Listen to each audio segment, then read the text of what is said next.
Hello, everyone. Thank you all for joining. Today, we have a very special session with Dr. Elizabeth Sawin from the Multisolving Institute. She's presenting her new book, just recently released, Multisolving, Creating Systems Change in a Fractured World. And, multi-solving, there's some systems thinking and system dynamics related to it. So I'm curious to see what Beth is going to share with us today. And I'm also curious to get my copy very soon. I just want to take a brief moment to invite you all for the System Dynamics Conference. It's happening in Boston this year. We're meeting in the summer from August 3rd to 7th. And if you work with systems thinking or system dynamics and you wish to present at the conference, you can submit your work very soon to be evaluated and eventually present at the conference. Today, we're going to be collecting some questions through Poll Everywhere. So I'm going to give you a brief moment to join us there. You can join by typing this URL in your browser, the pollev.com/sds-polls877. And I would also appreciate if anyone can just paste this link in the chat for easy access. Megan, can you work on that?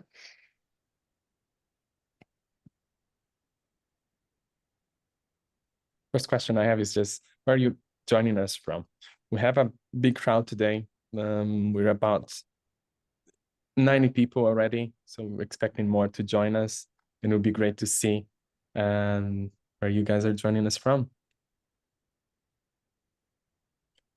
Fake Cambridge, what does that mean?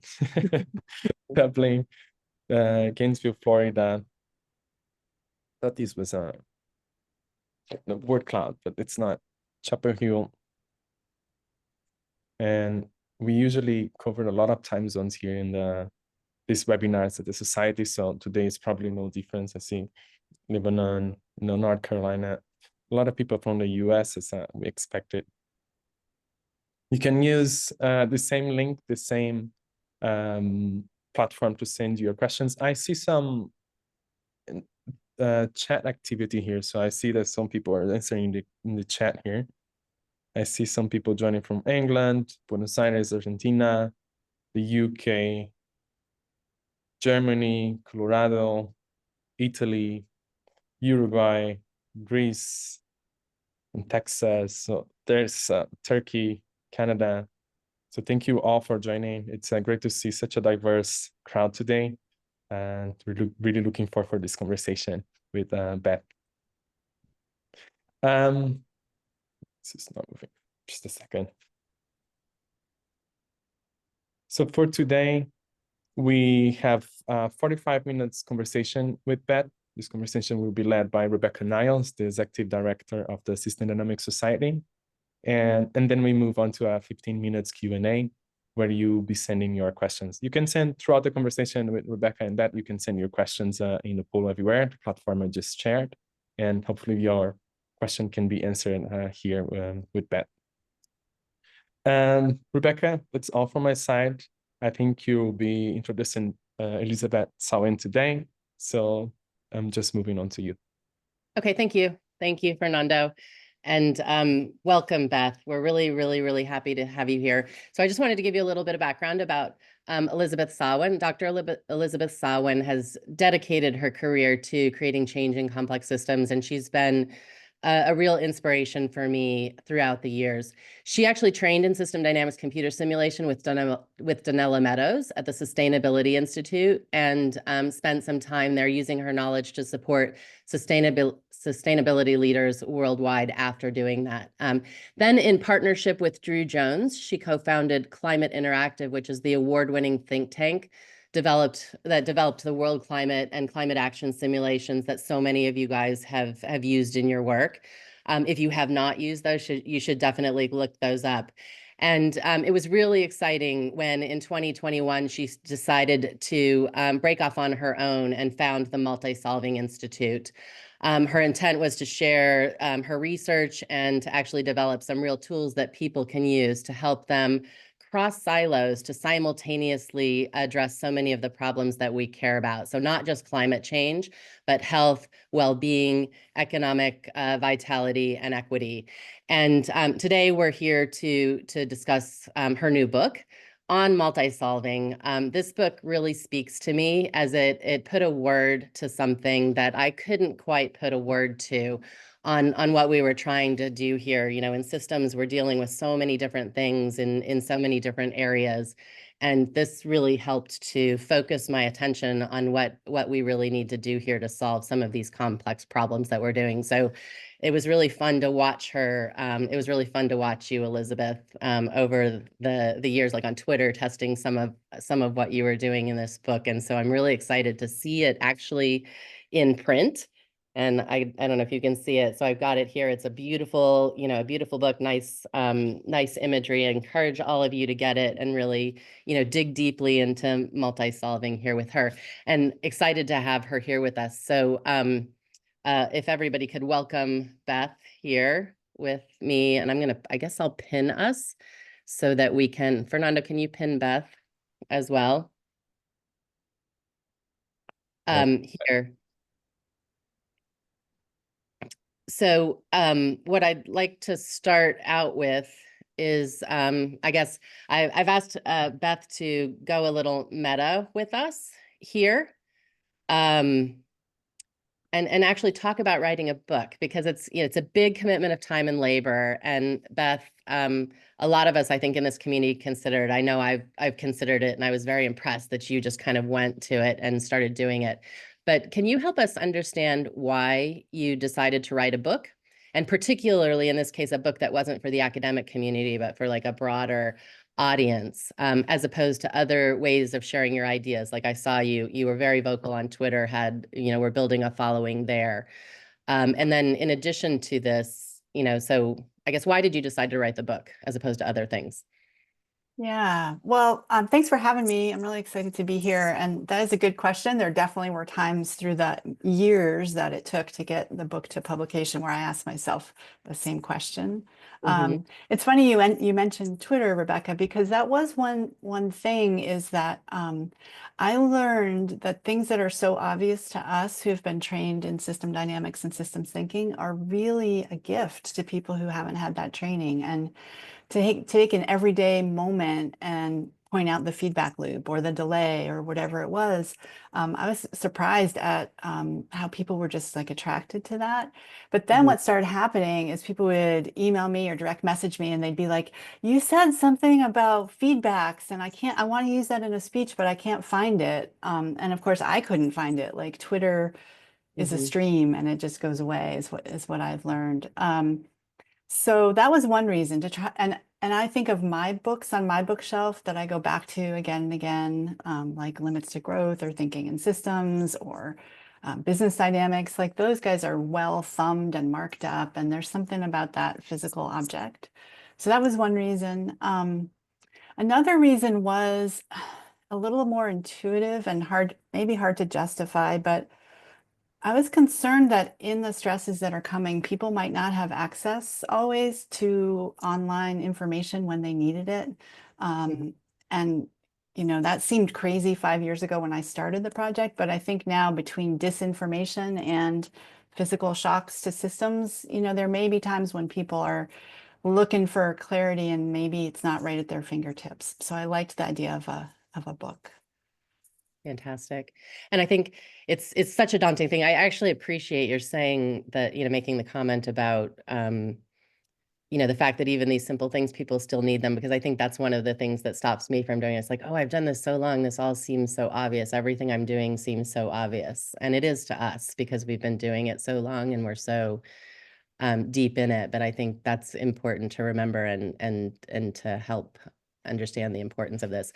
I guess I'm also interested because you managed this daunting task. And I was like, oh my God, is she really going to be able to do this? Like, take these Twitter things and turn them into a book. Because you actually told me that that's what you were doing, testing things to see what resonated with people.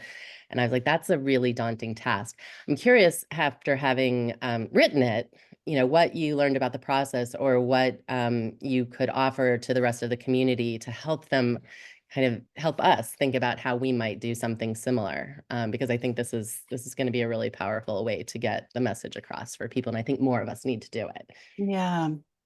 Well, I really tested the principle that I'd heard, which is it's very hard to be a creator and a manager at the same time. And that seems to be, for me, really true. So I started the book while I was at Climate Interactive. I kept working on it while founding Multisolving Institute. And the only way it was possible was with really generous colleagues who shouldered management responsibilities. I took a sabbatical where Drew Jones took on kind of full administrative load of the Institute for months so that I could write the book. Maybe other people are better at that, but I needed to be more fully in one mode or the other. So I had a writing studio that didn't have any internet. And those are things that helped me get it done. The second thing I learned is that I didn't have it all figured out. Like I thought, oh, I know all this stuff and now I'm just going to write it down. But I actually had to think through a lot that I didn't understand. Like starting the book led me to what I didn't understand, which led to interviews and research. So that's another reason to do it, is partly to share what we already know, but then to figure out how to advance that a couple steps more. Okay, great. So the book came out very recently, late in 2024, and I understand that this webinar is actually the first stop on your virtual book tour. Thank you very much. Can you explain what a virtual book tour is and why that's the strategy that you've settled on for sharing your book with the world? Yeah. Well, a virtual book tour is something I made up with my colleagues at Multisolving Institute. And it really is a series of webinars hosted by partners who care about multisolving. There were a couple reasons why we decided to go this way. One is obviously just jet fuel. So people are multisolving all over the world, and it would be really time consuming and resource consuming to try to be in, where all the multisolvers are. The second reason is accessibility. One thing I feel like COVID really taught me was that when we can do online events in a good and interactive way, it's accessible to people who can't travel or might have a health issue and can't be in person. And Multisolving has this commitment to equity and to involving everyone to get a sense of a whole system. So that's a second reason. And the third reason is, one vision I have is that the book is actually going to bring people together. So a theme of multi-solving, you can't do it by yourself. You need to build connections across sectors or geographies. And so bringing people together online, sometimes in person. People are also doing book groups and reading the book together in physical community. But I hope it will leave this kind of trace of more interconnection, which is in itself a multi-solving intervention. Okay, great. And I guess let's move on to multi-solving, because to me it's a deeply meaningful term that turned me on immediately. It's like, this is exactly the word I needed to describe so many things. But can you start out by explaining to everyone else what it is to you? And I'm probably going to learn a little bit differently how you're interpreting it. So what is multi-solving, and why does the world need a book for it? Yeah. So multi-solving, the most obvious part of it is, and probably the part most people pick up the quickest, is just the idea of actions or interventions that meet multiple goals at the same time. At Multisolving Institute and in the book, I extend the definition and make it a little bit more rigorous. We say multi-solving accomplishes multiple goals with one action while centering equity. And we can talk later, Rebecca, about why that's important enough to be in the definition. And the third part is while embodying what I call a worldview of interconnection, which of course is the systems thinking worldview, you could say. One thing that we see about multi-solving, the most obvious things are, the new playgrounds, the new parks, the new clean energy infrastructure. But in true multi-solving, those artifacts end up in the world because of people relating to each other in a different way than in the mainstream society, with more focus on trust, with more focus on solidarity and mutuality. And so another thing that's left over after a multi-solving project, like once the bike lanes are built, are people who are connected to each other differently. And that's you can think of it as a stock. It's an adaptive capacity that's there to be drawn on in the future. And so in the deepest sense of multi-solving, it's doing three things at once. It's getting that stuff we need created. It's making societies more equitable, and it's giving people a taste of existing in a different type of paradigm or worldview. Okay, great. Thank you. Yeah. And I know we'll talk about multi-solving a lot, but I wanted to take a step back because one thing I noticed is that your book has a lot of systems thinking in it, which makes sense, obviously, but you take a different approach to that in teaching about systems than the way that many people do it in our field. And so I think our audience might be interested in your approach to systems in the book. So I have a few questions about that. The first is, you actually spend about a third of the book talking about systems. So it's got, the basic chapters that you would expect in a book about systems. But, you're introducing this totally different topic and you're doing it in a very different way. Why did you devote so much of the book to that topic? And, why did you include system thinking? Yeah, and that wasn't always an easy sell. Like some publishers I talked with were more like, can't you just get to the bike lanes and the solar panels, like the part people are interested in? And I was pretty firm about that. I think we all probably know the deficits of education in most countries still. People don't emerge with the basics of systems thinking. And actually multi-solving, is hard and is often slow and takes extra effort. And if you don't understand system traps and feedback loops and delays, like the reasons why you need to multi-solve are they're not as clear to people. So one reason is to bolster folks for the hard work ahead. Like the reason why you're doing this messy, complicated thing is because the world is this certain way. The second reason is so that multi-solvers get better results. So just to improve people's strategies, to help them avoid all the common traps we know of, and to seize the ways where working with systems can give you better results. So I'm glad I did it. I did often wonder if it should be 2 books, but I'm happy with how it turned out. Great. Glad to hear that.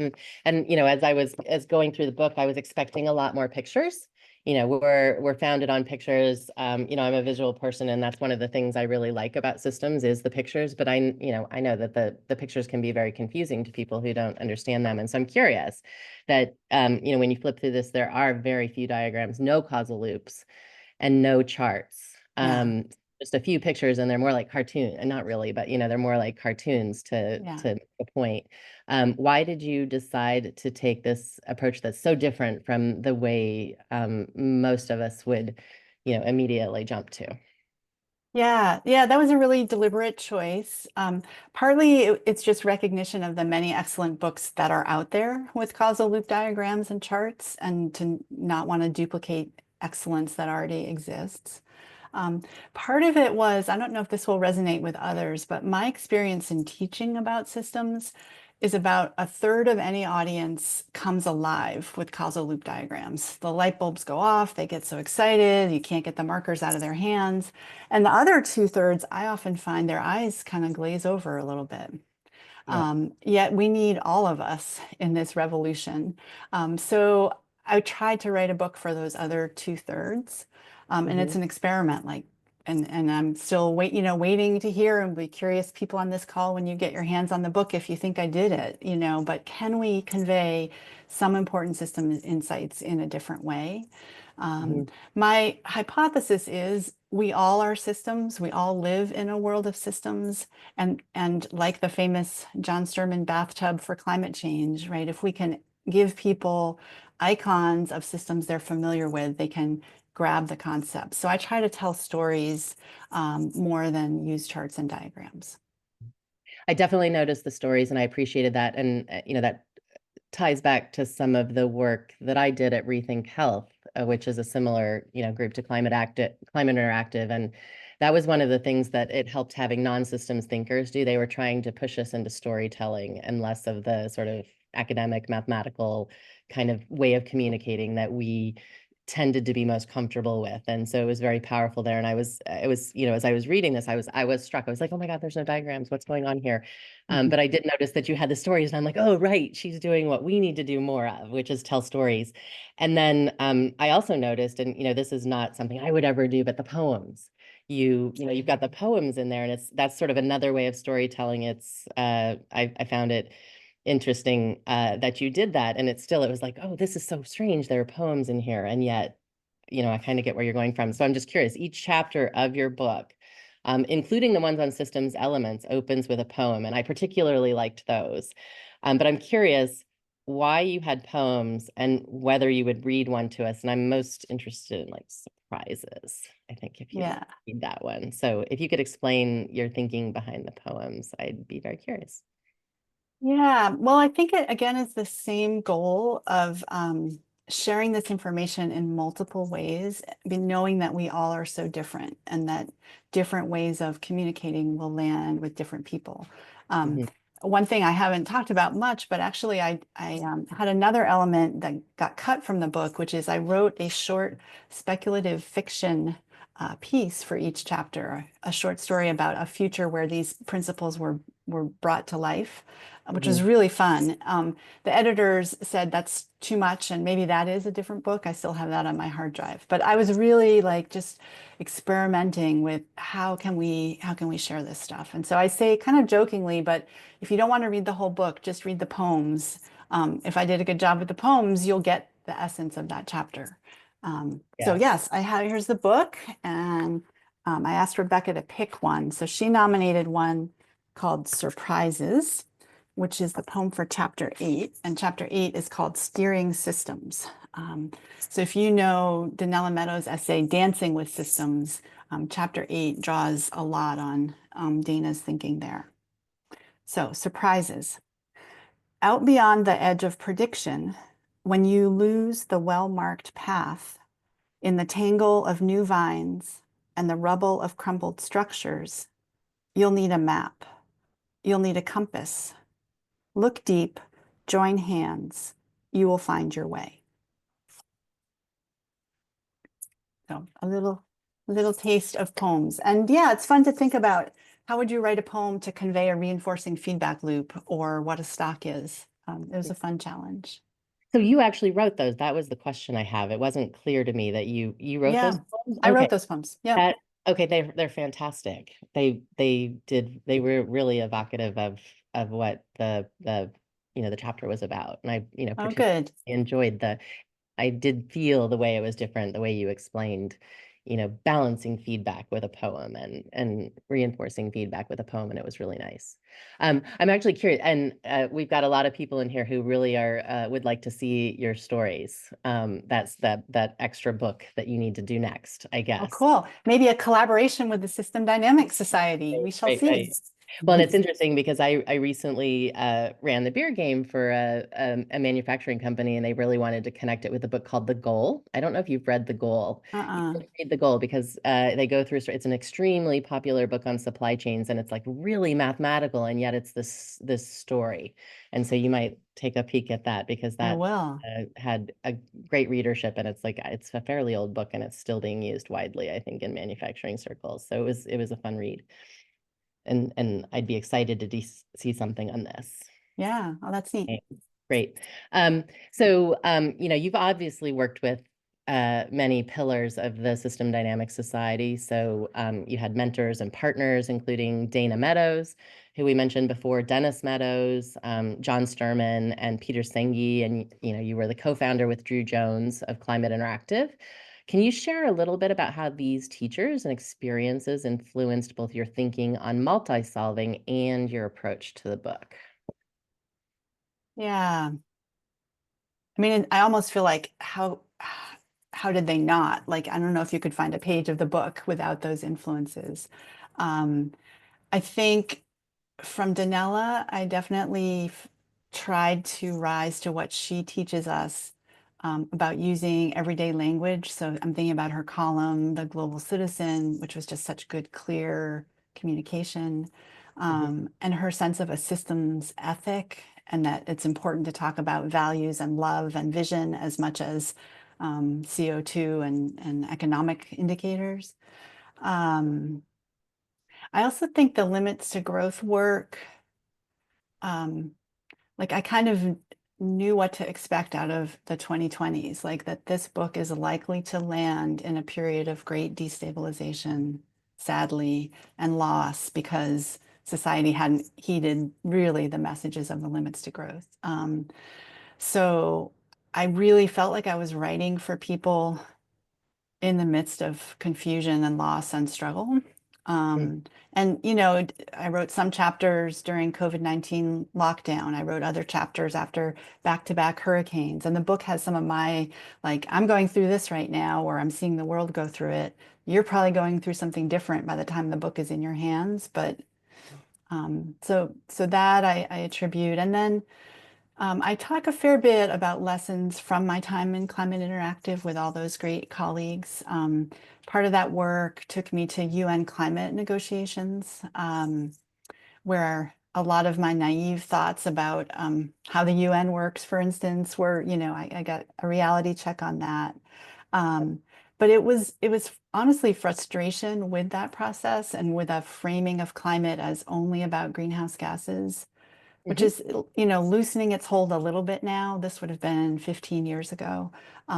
But frustration with that led me to some of these questions about multi-solving.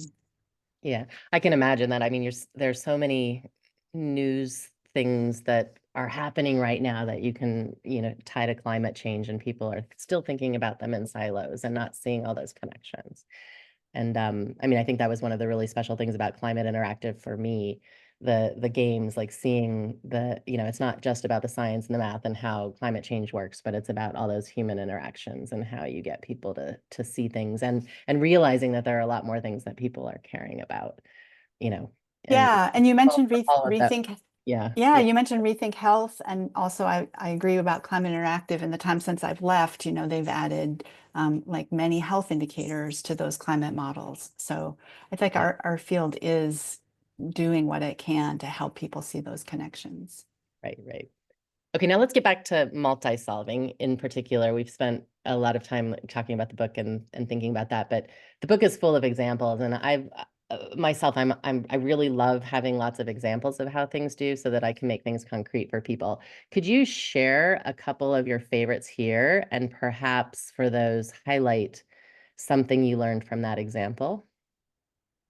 Yeah, it's so, I mean, it is so hard to narrow them down, but one I often talk about, we did a series of case studies about multi-solving for climate and health. And one of those was a project in New Zealand. It was a response to the 2008-2009 financial crisis. The goal was to get the construction sector back to work. And they did that by doing a pretty large scale home weatherization initiative. And so that had the benefits you'd expect. So it had an economic benefit for that sector. It saved money for people living in the homes. It reduced energy use and therefore greenhouse gas emissions. Mhm. What I love about that story, and I have one missing part, I don't know how it happened, but for some reason, a health organization at a university health research department asked questions about the health of people living in those homes. And they found that they had reduced hospitalizations and they had reduced medication costs. And that opened up the project to a second round where public health agencies became involved. Doctors could actually refer patients for home weatherization. Yeah, And so great. what I loved about that story, it really captures what we see in a lot of multi-solving, that it evolves organically.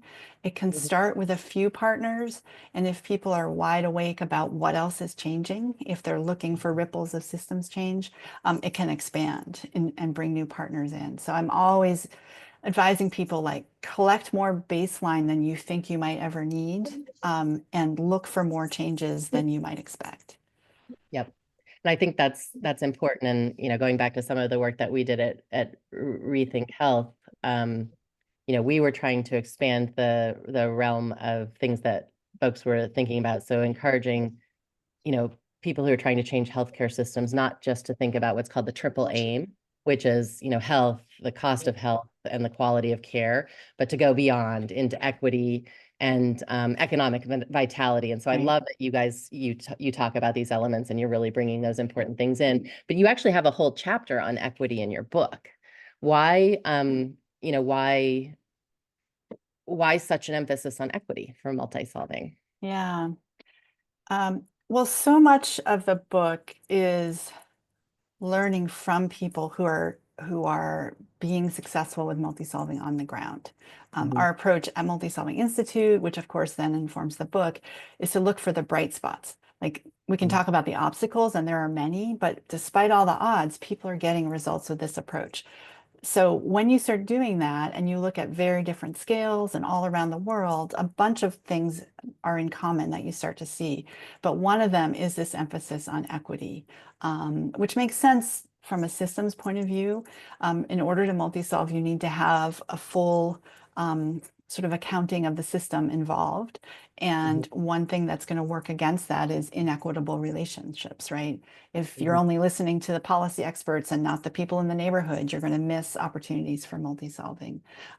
If you're only listening to men and discounting the perspectives of women, and so for all different axes of equity.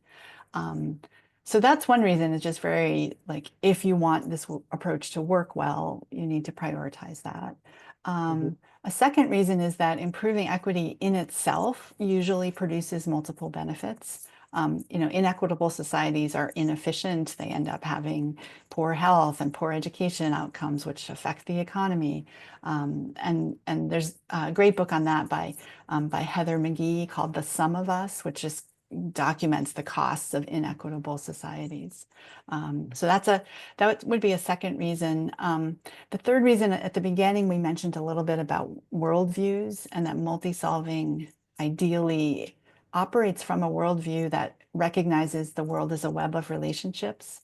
And sometimes a multi-solving project might be the only place in someone's day or life or work where they get a little taste of equitable relationships among people, mutually responsible, respectful, trusting. And I believe that those little pockets of that experience people carry with them, and then they can replicate it in other places. So equity is also, in my mind, about worldview change, which I think we just desperately need to address the many problems we all saw, in the headlines this morning. Your dog just came in behind you. Very cute. Yeah, also known as the ankle breaker. I'm Oh, here with a broken ankle. I was telling Rebecca earlier. right. He's the cause. He's cute. Yeah. He is cute. Okay. So you mentioned in answering that question, obstacles to multi-solving. So can you help us to understand some of the biggest obstacles and what skills you would advocate for in the book to overcome those? So Yeah. things we run into. Yeah. Well, since this is the System Dynamics Society, I bet many people know one of my favorite essays by Donella Meadows is called Lines in the Mind, Not in the World. And I don't know what year it's from, early 90s, but she just does a brilliant job of pointing out that the world is a whole, interconnected, indivisible system. And our current societies chop that up into all kinds of pieces. So we get educated in disciplines. We make decisions in state government departments. Budgets are usually, formed by those divisions. And this all the way up to the, the highest levels of UN climate talks, where health ministers rarely show up, right? It's like environment ministers will deal with climate, but the World Health Organization tells us every single year the benefits of getting off of fossil fuels more than outweigh the cost of the transition. So there's actually a net win for the whole system that can't be found for the parts. And that's the biggest obstacle to multi-solving, really. And to flip it on its head, the solutions are to bridge those fractures. And the subtitle of the book is Creating Systems Change in a Fractured World. And a lot of the work of multi-solving is the skill that it takes to reach across, whether it's a department or a racial divide or a national border, to Right. find whole system solutions. Right. And by reaching across, that means like inviting them in, but also finding measures they care about. What does it mean to invite them in? Yeah, I mean, one thing that I talk about in the book, and a good like short way to remember this, is to ask, how does the solution to the question that keeps me awake at night also solve the problem that keeps you awake at night? That's One, helpful. That's yeah, helpful. one multi-solving project that we did in Milwaukee now maybe a decade ago was about green infrastructure, and it was focused mostly on stormwater and flooding. And we, with the help of Chris Soderquist, built a system dynamics model about that. And so we flew in from out of town, and people in Milwaukee were invited to come try out the simulation. And at one of those meetings, the lead of the Milwaukee Riverkeeper and the lead of the Milwaukee Children's Asthma Coalition met for the first time, because it turns out green infrastructure is good for air quality, which is good for asthma, and is good for water quality, which is good for the river. And it was sad and ironic in a way that it took like out of towners for that connection to be made. But that's what we think, and I think there's just good evidence. There's those potential connections to be found everywhere. With slowing down, with listening, with sometimes showing up for the other person's issues. You know, we talk about true solidarity being not these sort of transactional, can I have your vote next week at city council, but I'm going to show up for asthma, even though I'm a climate advocate, because I care about you and the kids with asthma. Well, I think, I mean, this is the thing that I guess has struck me throughout my career, is that there's so many little organizations all working on sort of the same thing from a different vantage point. So you're working in health, and you're working, you know, all the different things that you're talking about. And, you know, honestly, in my opinion, you're up against behemoths with a lot of money. And so we're fractured and working on all, you know, all with the same goals, essentially. And that if there were ways to bring people together so that all of us small people fighting for things seemed like a behemoth, and we're able to compete more. I don't know if you speak to that. I haven't read the whole thing. I've read portions of it, but if you speak to that, because there's sort of the bringing people in who are trying to do other things, but there's also like, how do we kind of, it's that picture of the fish kind of aligning all the fish in order to eat the other one. Like how can multi-solving be used to kind of make the powers of change stronger than the powers of keeping things the same? Yeah. Is it good? Yeah, no, I definitely agree with everything you're saying and talk about it in the book.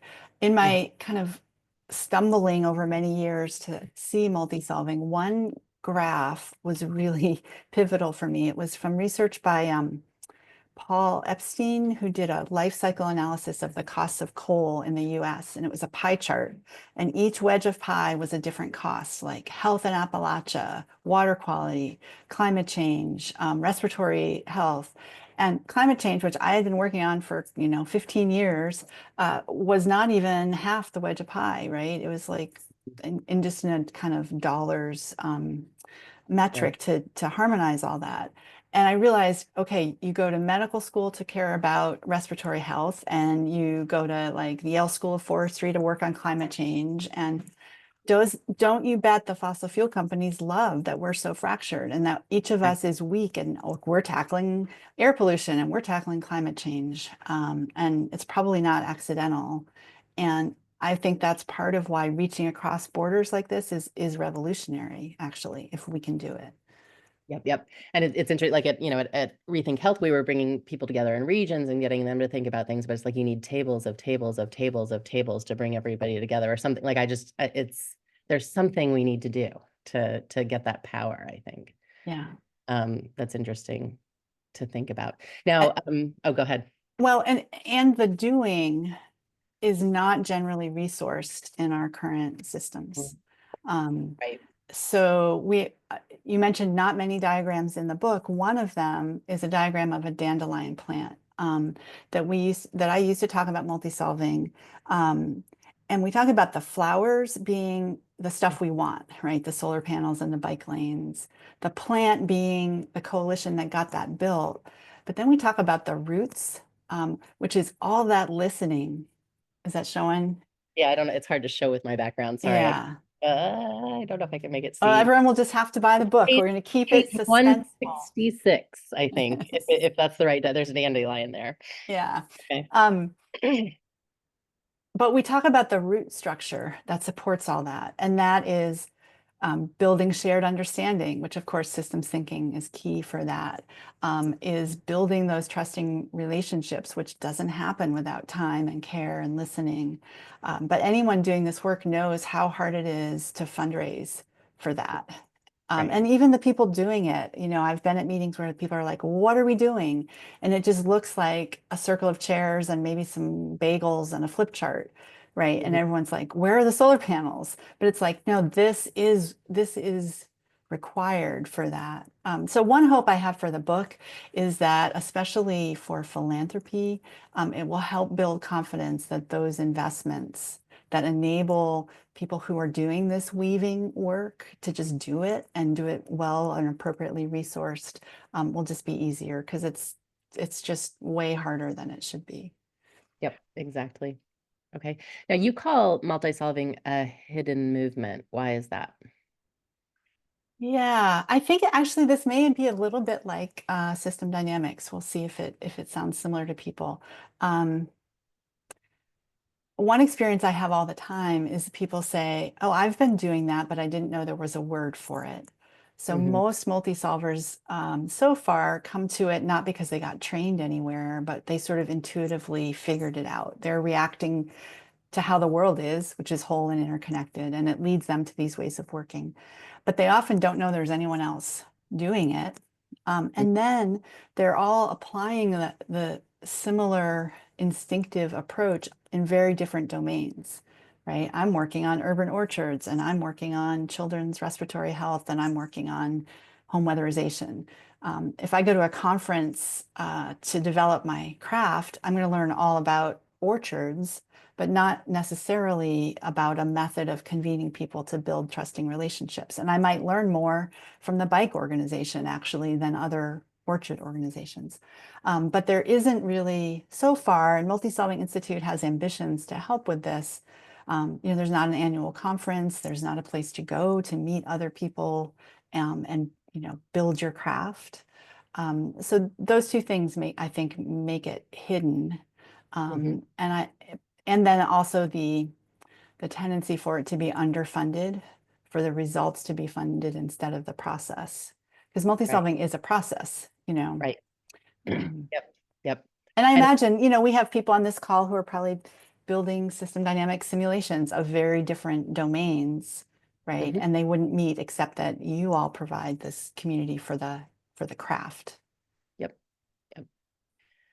So near the end of the book, you have a lot to say about multi-solving in what you call tumultuous times or under conditions of destabilization.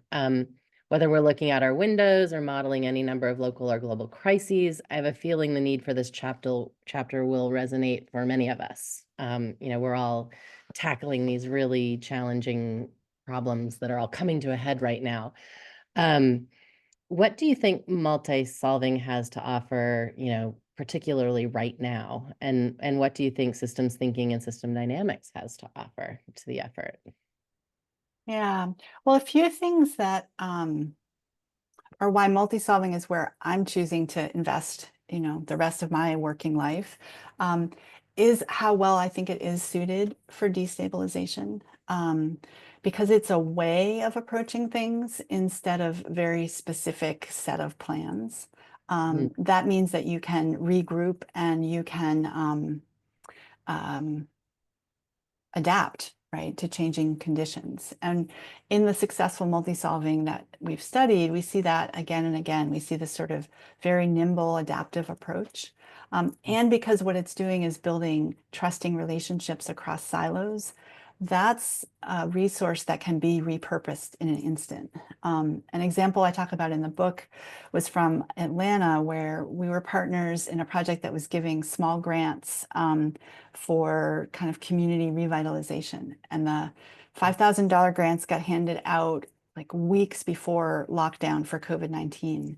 And a project that had thought it was going to work on a local park realized senior citizens need to make telehealth appointments and they don't know how to use their phones for that.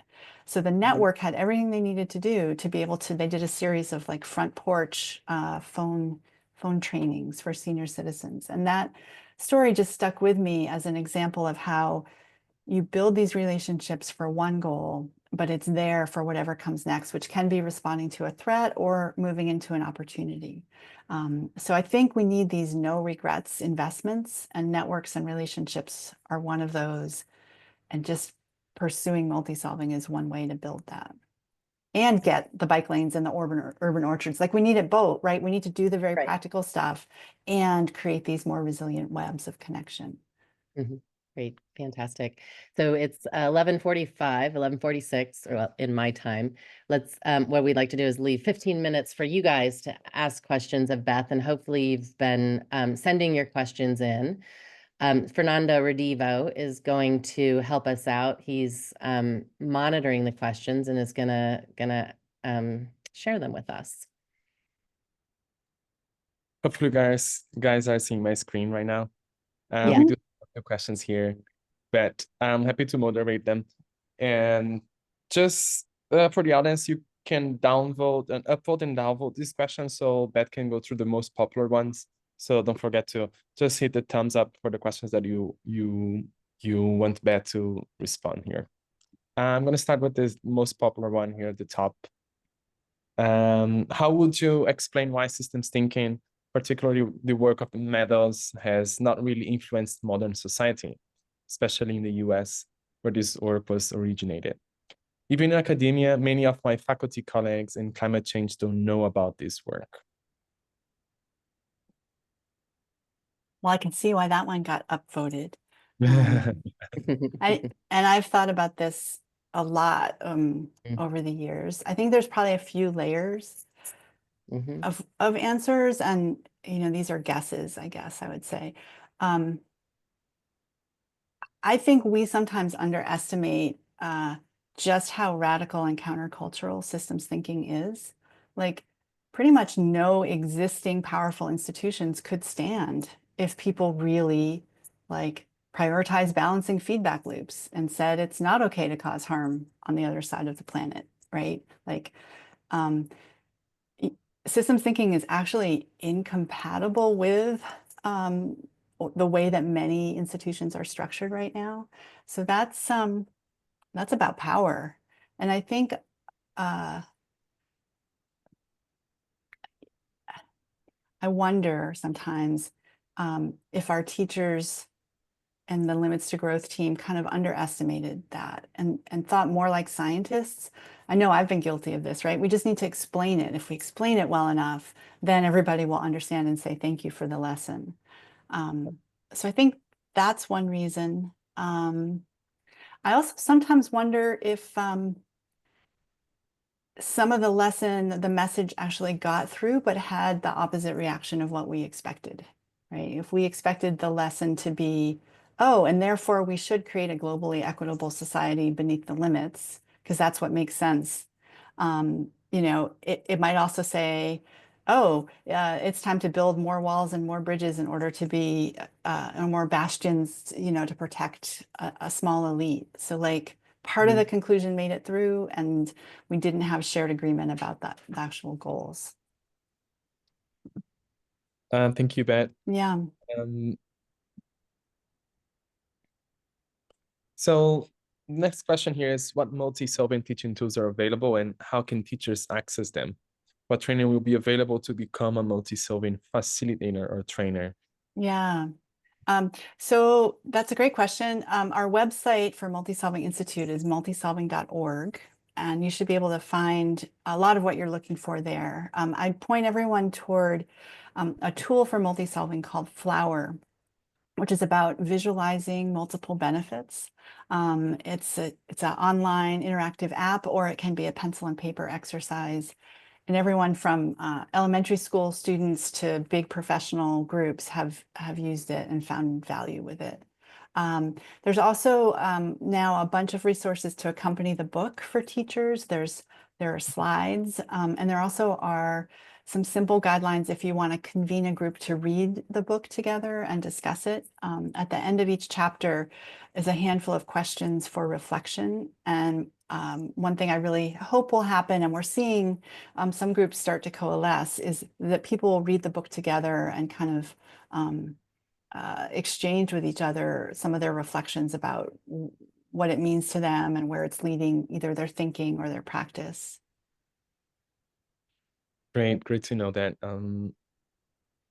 So thinking on your own mental model, what do you do for making your listening and your storytelling contribute to multi-solving and systems thinking in practice?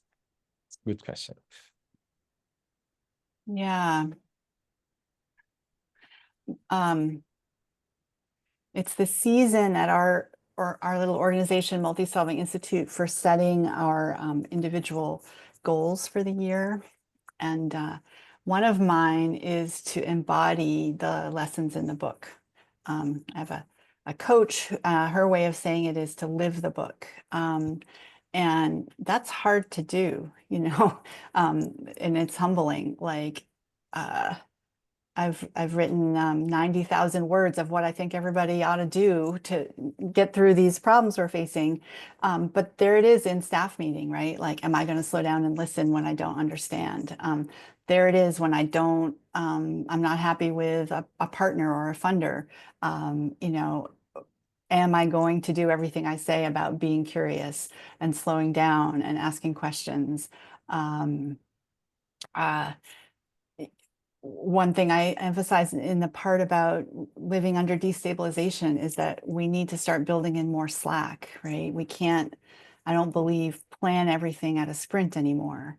But am I really going to say that out loud to a funder who's like, what are you going to get done this year? I have said that and it hasn't gone well, honestly, right? I think we're no longer doing things we have to do at a full-time sprint.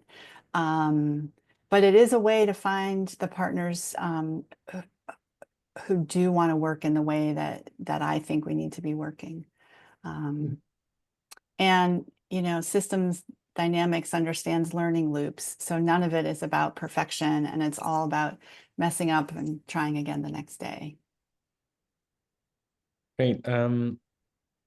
Next question we have here is probably a comment as well.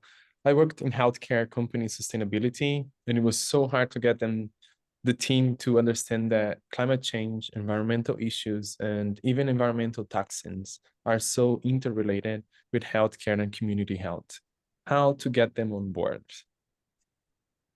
Yeah. Well, of course, there are some great organizations that are really forging forward in that space. I think about Healthcare Without Harm as one of them. And I mentioned a lot of our multi-solving work is based on looking at success stories and interviewing the people who accomplished it.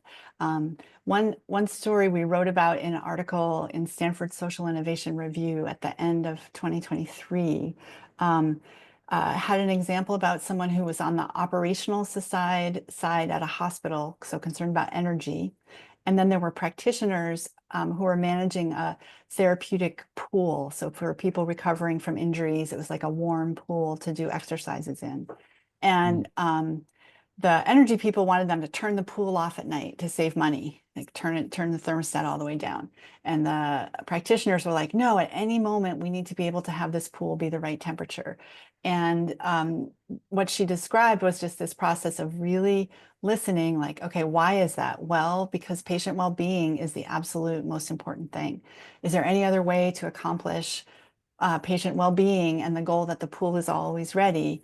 And after many of these meetings, they came up with, it sounds simple, but I was impressed with how much patience it took to get there. It was a cover, an insulated cover that went across the pool that would help it stay at temperature longer. But it wasn't this like the technical solution that stood out. It was the relationships and the like not being willing to walk away and break the relationships. So I don't think there are secrets beyond that. Often it's patience. Yeah, I think there is no single answer for this. There's many ways to approach this, but there's many probably ideas in Multisolving book that can help you learn more and how to get them on board. Yeah. Well, and I think in addition to patience, it's just realizing, so many of us, understand, as, it goes back to what you were saying, Elizabeth, before. Many of us, we just know this, we understand it, and we assume other people will pick it up the first time we say it. But you need to say take it from, the marketing people. They send you, I don't know what the number is, like 8 emails on something. You have to tell people 8 times. Or I know that when we communicate things, and I do it too, Rethink Health did it too, we overcomplicate things. And so making the message simpler and repeating it so that people hear it. That's how a lot of the misinformation that's going out happens. They make it simple and they repeat it. And even if it's not true, people start to believe it. So why couldn't we use some of those same tactics? Patience, repetition, and simplicity, perhaps. I think we overcomplicate things potentially in a complex world. So Yeah. There's a question here that can be quickly answered if you'll be making the book available in other languages and, for example, in Spanish. Yeah, I hope so. So my publisher, Island Press, is fantastic. They're not, you probably know them. They're a nonprofit. They focus a lot on environmental books, but they're also small. And so my understanding is that it's going to be a wait and see on translation, and it will be partly connected to demand. So write me an email if you'd love to see it in a language, and maybe that helps bolster that case. And Beth, we might be able to lean on our membership to help with that. We have a lot of people who are doing translation of things on a volunteer basis, especially given ChatGPT. So I don't know if you'd want to lean on something like that. Megan, who is here, might be able to help you find someone, or there might be somebody in this group who might like to help with that. Yeah, that was a great conversation to open. I appreciate that. And since we are running out of time, I'm picking the last question to be answered here. And I think this one is quite interesting, is how to build trust. I want to counter the narrative that you can't even solve X, but now you're proposing to solve X, Y, and Z. Yeah. Yeah, that's so common. Like, isn't it enough that I'm working on global poverty and now you think I need to work on climate change as well? I do try to help people understand that there's a category of problem that's actually easier to solve if you make it bigger. And that's very countercultural to what, like, I was trained as a scientist, you break things down in order to solve them. And we've talked about some of the reasons why that can be true, right? If you make the problem bigger, you have potentially increased the budget to address it. You've potentially increased the number of voters or constituents to get it to move across the finish line. And if you look both in the book and on our website, multisolving.org, we have case studies. I think the best way to build that narrative is to show examples where it happened, and then propose trying it. The learning orientation is going to help you in your multi-solving, like it does in everything else. Mm-hmm. Great. And I'm curious, Beth, because kind of part of the magic of multi-solving is that, so you can't solve X, but you're proposing to solve X, Y, and Z. But the way you're right, I'm not going to say it as simply, but the idea is that, if you're trying to solve X, Y, and Z, we're trying to come up with 3 solutions, but what you're proposing is sort of one solution that will solve all 3. So in a way, it's easier. Yeah, cheaper. You're cheaper, yeah. Yeah, but cheaper with time, cheaper with attention, because those are, maybe even more scarce resources than money as we get deeper and deeper into crises. And someone asked, I think on this one in particular, Alice asked if you had an example, a story to illustrate this. I believe it was related to this. Yeah, and I'll point you toward our website, because we do try to show the kind of the cost benefit ratio. But one that's coming to mind was a project in the UK that was a response to crisis in the % of kids who are getting the recommended amount of physical activity in their days. And the project they came up with to address that was to improve the safety of walking routes to school. So they did audits of intersections. They involved teachers and city officials and children and families. And they saw, I can't remember the percentage, but they saw a big increase in percent of kids walking to school who were getting the recommended daily physical activity. But they also saw, reduced congestion, so fewer drop-offs by car, saving money for families. And when they quantified all of those benefits relative to a pretty inexpensive cost to do it, it was like a 6-to-1 improvement for the whole system. So that's that's not a like outlier. Often that 3, 4, 5, 6-fold benefits is what you see.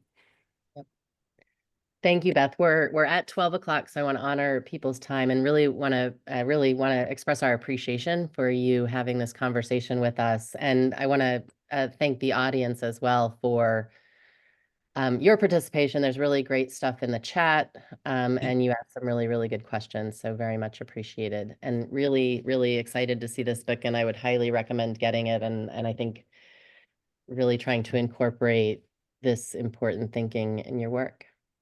Yeah, thank you so much. And I think people can buy the book through the System Dynamics website, which is good for both of our organizations. So have a look at that. Yes, there is a link in the chat that Megan posted. There's a 20% discount for society members. And I also want to take this final minute to invite you all for the System Dynamics conference that it's happening in Boston this year in August from 3rd to 7th of August. And I'm really looking forward to see you all there. Thank you, Beth. This was really, really insightful session. And thank you, Rebecca, to lead the conversation. Really insightful questions. And thank you, everyone, for joining us today. Thanks, everyone. Take care.